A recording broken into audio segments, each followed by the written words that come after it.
we're dealing with an American administration that, I hope it changes, but is somewhat beyond the pale.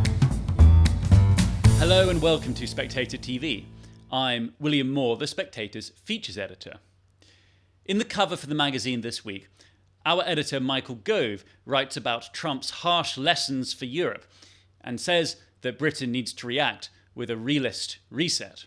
Michael joined me to discuss this piece, along with Robert Kaplan, the author of more than 20 books on foreign affairs, including his latest, Wasteland. Michael, in your excellent cover piece this week, you say that Trump has some harsh lessons for Europe, and that in response, Europe needs a realist reset. Could you start by briefly explaining for our viewers how you came to that conclusion and what this realist reset might look like? Over the course of the last week, we've seen President Trump himself and members of his administration issuing some very bracing messages, to put it mildly. So last week, we had J.D. Vance at the Munich Security Conference upbraiding European countries for not respecting free speech, not having confidence in their own cultures, and not stepping up to the mark in terms of defense of the West overall. And just in the last couple of days, of course, we've had President Trump pushing forward his own peace plan for Ukraine without Ukraine, talking direct through his Secretary of State, Marco Rubio, to the Russians, and indeed even accusing Vladimir Zelensky of having failed to conclude a peace that would have protected his own people. Now, we might deprecate some of those remarks in the UK, but what we have to realize is that the rules-based international order, which our diplomats and our colleagues and allies have believed in so strongly, is something that President Trump does not believe in. He believes that America has been paying for the order while other countries set the rules. And so we're moving, I think, backwards, for want of a better word, to an area or a time of great power contention. And I think the guides to that time are more the works of Thucydides, recognizing that the strong take what they can, the weak endure what they must, but also the works of our guest Robert Kaplan, whose new book Wasteland paints a picture of the challenges that we faced at a time when many of the certainties with which we've grown up are crumbling. Well, Robert, as Michael said, your new book, Wasteland, A World in Permanent Crisis, in it you declare that we're entering a new era of global cataclysm. I mean, very strong words indeed. What do you think are the key drivers of this new era? I mean, how did we end up here? If you enjoy what we do here at Spectator TV, then why not subscribe to the magazine as well? If you subscribe today, you'll get 12 weeks for just £12, plus a free £20 John Lewis and Waitrose gift card. You can sign up at spectator.co.uk/TV offer. Well, first of all, I'd like to say I was really impressed how Michael began his excellent essay in the new issue of The Spectator with a quote from Roger Scruton, who's somebody I admire very much and I used as an epigram in my new book. So we're clearly on the same wavelength. When I talk about entering a period of global cataclysm, it has several aspects. One is that geography has been shrunk by technology, which means we're all closer together. We're all trapped with each other. We're all we all live in a more anxious, claustrophobic, crowded world where events and crises in one part of the earth can ricochet around the earth and affect events and crises in the opposite side of the earth to a degree much faster than ever before. We're also seeing what I call the gradual weakening of all the great powers. The United States, which I can go into, I think Trump's era, golden age, is really an era of decline. I think China has a lot of problems that don't get in the media as much as they should because China is such an autocratic lockdown state.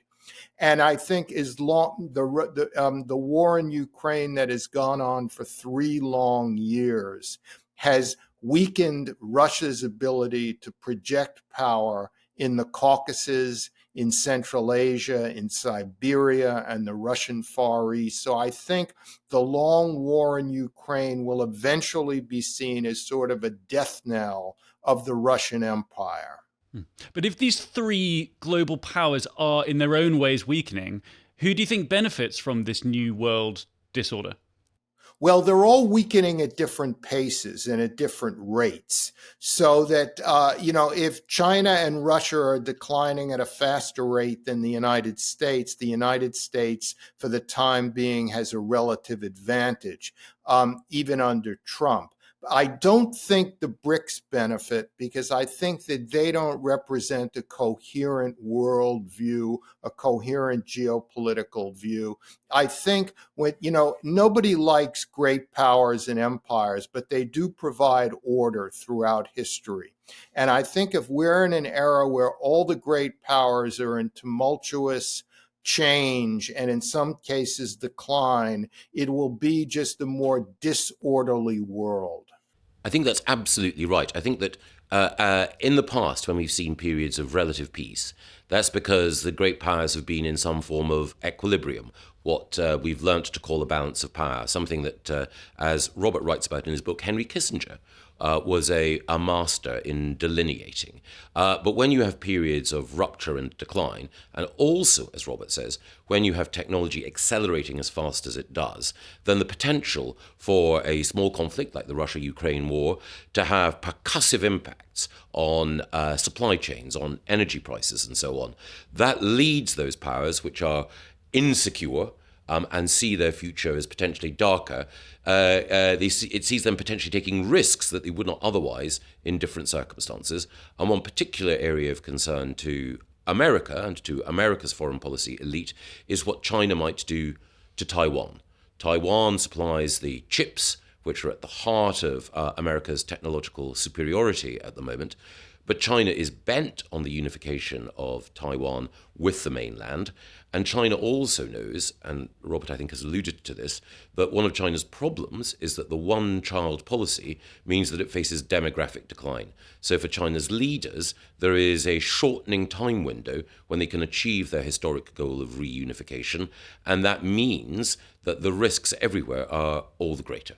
And in terms of Britain, then, Michael, and what should Britain's coherent geopolitical view be given all this? What if Britain is to have a realist reset, what should that look like? I think it involves both a limitation of ambition, but also a concentration on hard power, effectively. So I think one of the challenges has been that Britain has believed that its soft power, that its global reach, that its diplomatic networks means that everywhere we can protect our interests and values.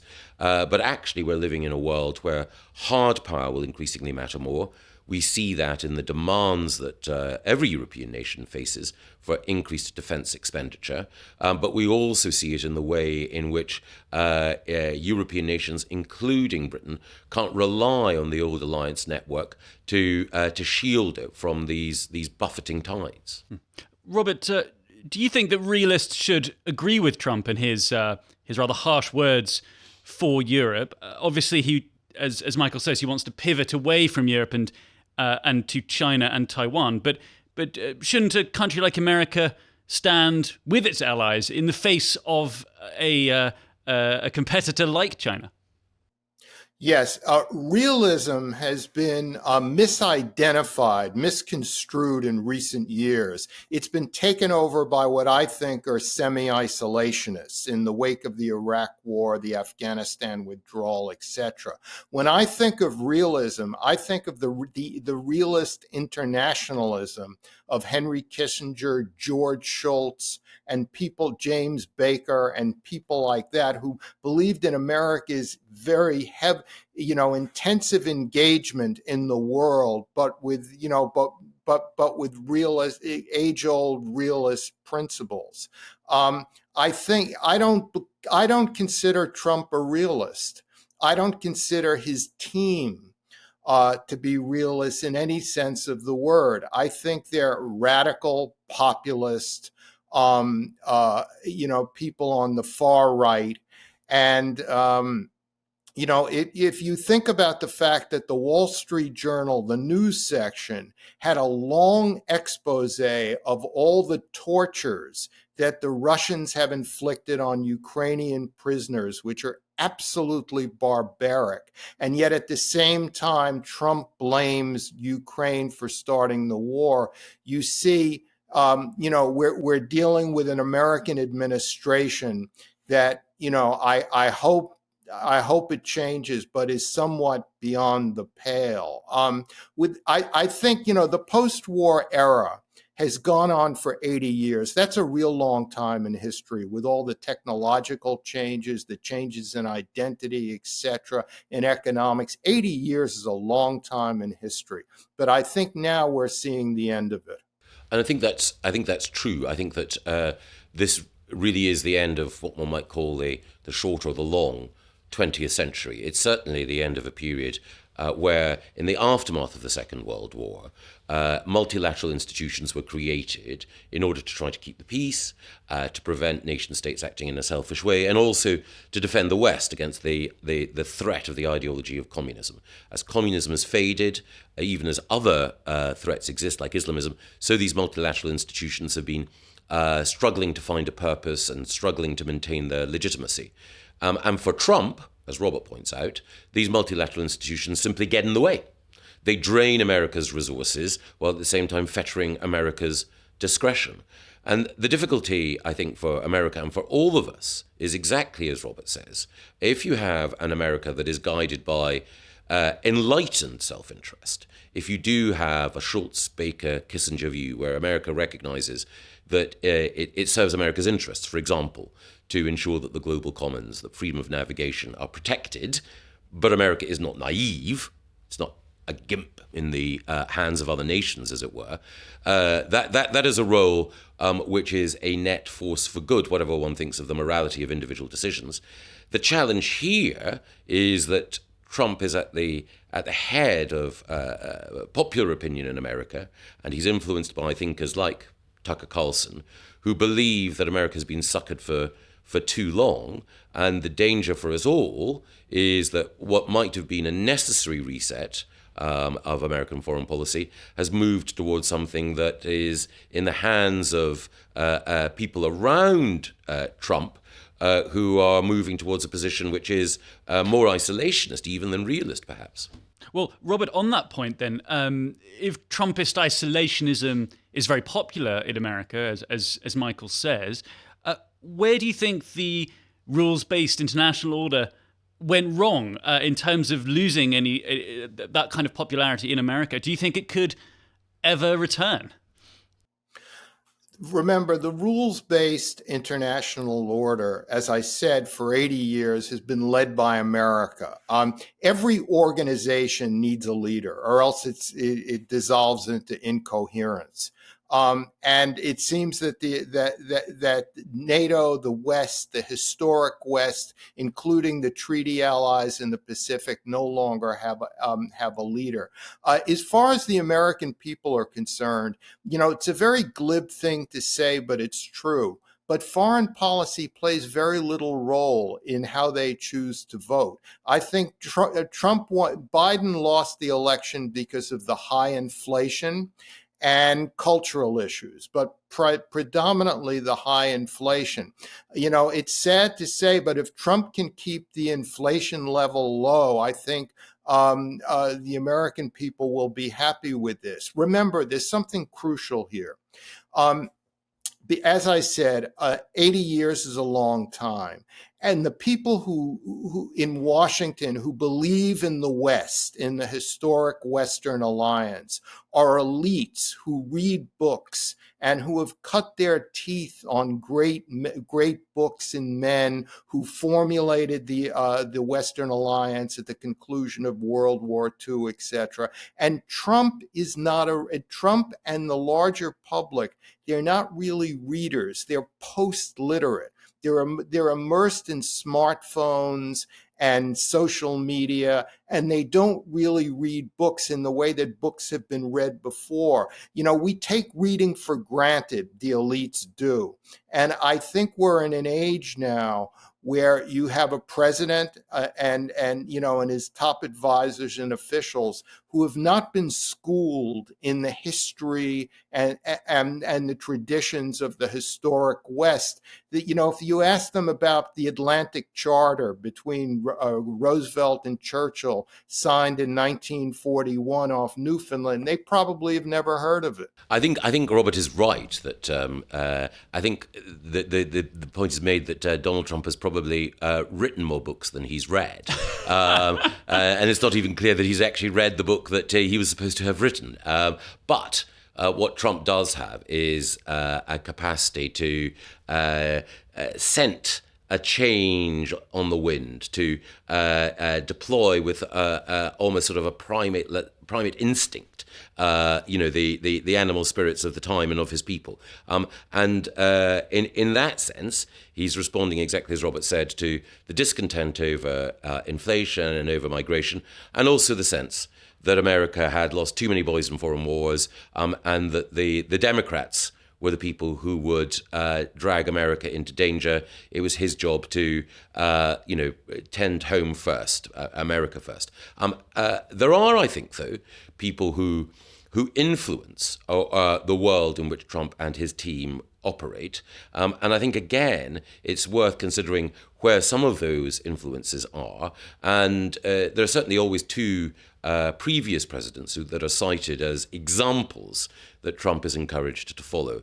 Andrew Jackson, who is a sort of a populist figure from the early 19th century, who was solely interested in pursuing American national interest, to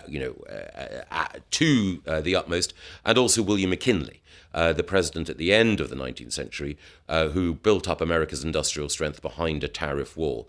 And even if it's unlikely that President Trump has read biographies of them, both of those spirits, I think, do influence some of the people around Trump and therefore suffuse the atmosphere in which he operates. Finally, a question for you both, if I may. Michael, you declare in your piece that Trump's second term marks, and I'm quoting here, a return to a bleaker, starker, more pitiless world landscape. That's quite a depressing reality, potentially. What hope do you have for the future in terms of this geopolitical landscape? And then, if I may, the same question for you, Robert. I think it's a chill wind that blows nobody any good. And I think what this may force us to do in the United Kingdom and in Europe is to reassess our responsibility to make sure that we defend ourselves and our values better instead of relying on others to do that for us. We need alliances. I hope that we can maintain the closest possible alliance with the United States, but it also means that some of the luxury beliefs that we've indulged, we're now going to have to reassess. And I think that dealing with the world as it is rather than we would wish it to be may mean that we make fewer mistakes in the future and that we have a foreign policy that is at once more prudent and robust. Two things. First, I agree completely on alliances. The way a great power projects its power even further is through alliances. When you don't have alliances, it's all right when the wind is at your back. But when the wind is in your face, you're very lonely. George W. Bush experienced that when he went to war in Iraq with only Great Britain. And the war turned very difficult, and it was very lonely out there. I think ultimately, mass democracy can easily turn into a tyranny of the majority, a tyranny of a 52% majority, as we're starting to see in the United States. The ultimate safety, I believe, is in historic liberalism, in the liberalism of Isaiah Berlin, John Stuart Mill, and others, because liberalism, saves the individual, but from the coercion of the crowd or wherever the animal spirits are leading us at any one moment. Robert and Michael, thank you both very much indeed for joining me.